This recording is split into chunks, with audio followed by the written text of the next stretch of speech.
唉，开局就是穷小子，才下班回家。救命啊！有流氓！我掏出这个，你不炸吗？遇见少女被流氓骚扰，我当然是选择救她呀。谢谢你。少女对你产生了一点点好感，你的选择是，当然是选择送回家呀。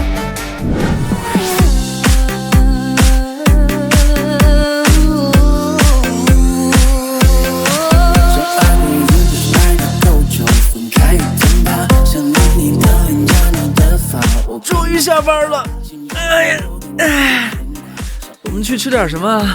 你喜欢吃的，我都喜欢吃。